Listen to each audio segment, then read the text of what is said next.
Tense, है ना।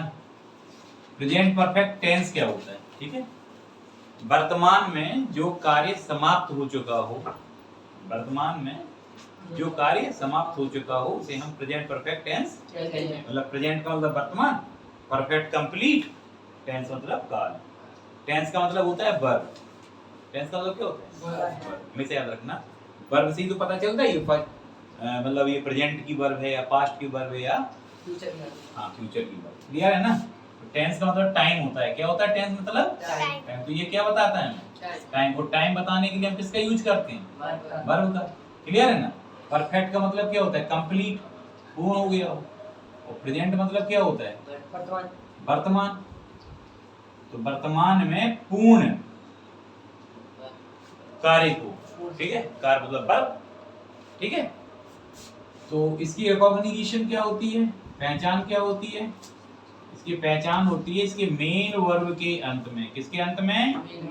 Main verb के अंत में चुका है, ठीक है। और इसकी फैमिली लिख दो, चुकी है, चुकी। राइमिंग वर्ड्स जितने बन जाए अभी सब। चुका है, चुकी है, चुके हैं। जैसे मैं खाना खा चुका हूँ, तुम कानपुर जा चुके हो, वह फुटबॉल खेल चुकी है, खेल चुका है, खेल चुकी है। तो वो काम क्या हो गया? पूर्ण हो गया, ठीक है। इसमें कभी कभी आ है, ई है, ये हैं शब्द भी आते हैं। जैसे उसने किताब पढ़ ली है, तुमने खाना खा लिया है, राजू ने गाना गा लिया है, ठीक है, या गा चुका है। राइट है ना। तो मेन वर्ब के अंत में चुका है, चुकी है, चुके हैं, आ है, ई है, ये है शब्द आते हैं, तो उसे हम प्रेजेंट परफेक्ट टेंस कहते हैं। क्लियर है ना। समझ में आ गई प्रेजेंट परफेक्ट टेंस कैसे पहचान होगी? जब मेन वर्ब के अंत में शब्द है उसे हम प्रेजेंट परफेक्ट टेंस कहते हैं, ठीक है। बनाते कैसे हैं? तो स्ट्रक्चर हम इस्तेमाल करेंगे। कौन सा? सबसे पहले सब्जेक्ट बनाओगे। अगर सिंगुलर सब्जेक्ट आ जाए तो हैज लगाओगे, प्लूरल सब्जेक्ट आ जाए तो हैव लगाओगे। हैज और हैव, ठीक है।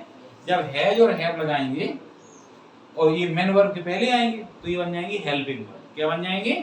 हेल्पिंग। तो इसको क्या बोलेंगे हम? सब्जेक्ट का हैज हैव हेल्पिंग वर्ब लगाएंगे। मेन वर्ब की, क्योंकि जब काम कंप्लीट हो जाता है, कौन सा हो जाता है? कंप्लीट। तो कंप्लीट का मतलब हो गया थर्ड फॉर्म। कौन सी फॉर्म हो गई? Third form. याद रखो थर्ड फॉर्म किसमें आएगी? जब वर्ब क्या हो जाए? कंप्लीट हो जाए। इसके बाद लगाएंगे ऑब्जेक्ट, ऑब्जेक्ट के बाद अदर वर्ड। स्ट्रक्चर हम ये इस्तेमाल करेंगे। हैज किसके साथ लगेगा? सिंगुलर के साथ। हैव लगेगा प्लूरल के साथ। मेन वर्ब की कौन सी फॉर्म लगेगी? थर्ड। क्यों लगेगी? क्योंकि वर्ब क्या है? कंप्लीट हो चुका है, राइट। समझ में आई बात? एग्जाम्पल होगा, वह खाना खा चुकी है। वह क्या कर चुकी है? खाना खा चुकी है। मतलब उसका खाना खाने का कार्य क्या हो चुका है? फिनिश हो चुका है, समाप्त हो चुका है। कौन खा चुका है खाना? वह। तो क्या है? सब्जेक्ट सी। सी के साथ क्या लगाएंगे? हैज। अब क्या बनाएंगे? Main verb. मेन वर्ब कौन है?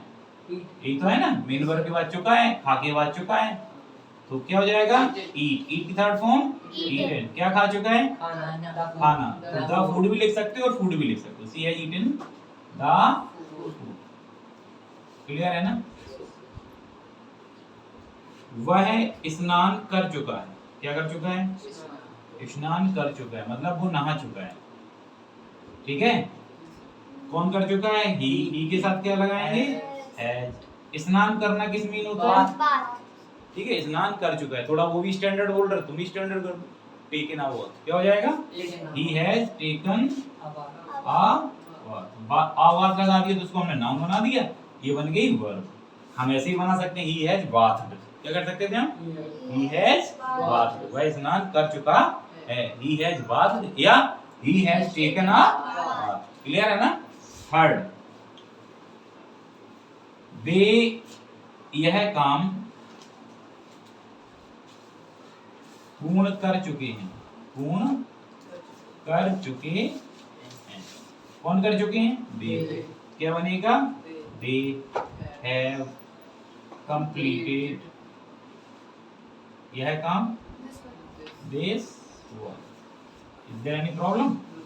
दे have completed this work, right. समझ में आ गया। अब हैव किस में लगेगा?